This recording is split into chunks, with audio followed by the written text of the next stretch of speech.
નમસ્કાર મિત્રો, વિડીયોમાં તમારું સ્વાગત છે। અત્યારે ધામોમાં હવે એમ કહેવાય કે ધામને કલંક લાગે એવા અત્યારે સંતો બની ગયા છે। શું છે આખરે સત્તાધનનો મામલો એવું તમને જણાવવાનું છે, તો આ વસ્તુને તમે વિગતવાર સમજો અને પૂરો જોજો એટલે તમને ખ્યાલ આવી જશે।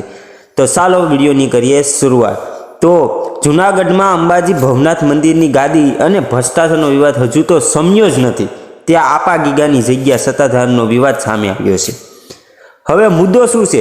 સત્તાધારની જગ્યાના મહંત પર સગા ભાઈએ વ્યભિચાર અને ભ્રષ્ટાચારના ગંભીર આક્ષેપો કર્યા છે।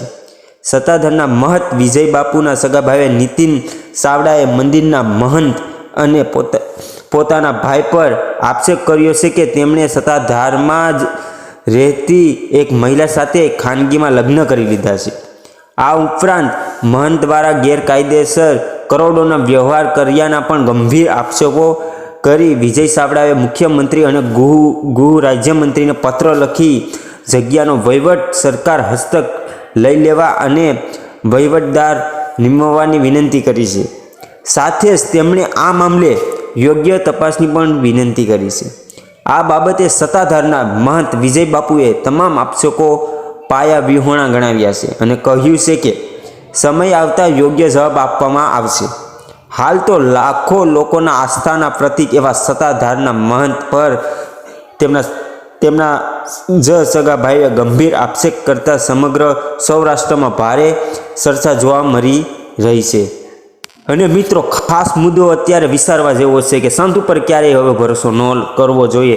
અત્યારે સંતો સાચા છે, અમુક ખોટા છે, પણ આવા સંતો જેને આપણે આસ્થાનું પ્રતીક એવું સત્તાધાર ગણીએ છીએ, ત્યારે આ વસ્તુ થાય ત્યારે શું છે, તો ચાલો એ પણ વિગતવાળું તમને સમજાવું, તો વિડીયોને પૂરો જોજો। તો કે સત્તાધારના મહંત વિજય બાપુના સગા મોટા ભાઈ નીતિન ચાવડાએ મીડિયાને જણાવ્યું કે વિજય બાપુએ જેમની સાથે લગ્ન કર્યા છે ને તે ગીતાબેન ગોંડલ બાજુના વતની છે અને તેમણે 2-3 લગ્ન કર્યા છે। તેઓ સત્તાધારમાં છેલ્લા 20 વર્ષથી રહે છે। સત્તાધારના મહંત વિજય બાપુને તેમની સાથે પ્રેમ થઈ ગયો હતો, જે બાદ તેઓએ લગ્ન કર્યા અને મૈત્રી કરાર પણ કરી લીધા છે।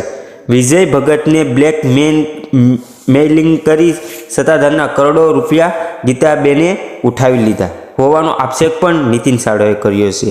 હવે તમે જ કમેન્ટમાં જણાવજો કે આ સત્તાધારમાં બનેલી ઘટના તમને સમજવામાં આવી હોય તો શું હવે કરવું જોઈએ, શું તમારી વિચારધારા છે તે કમેન્ટ બોક્સમાં જરૂર આપજો। જય આપા ગીગા।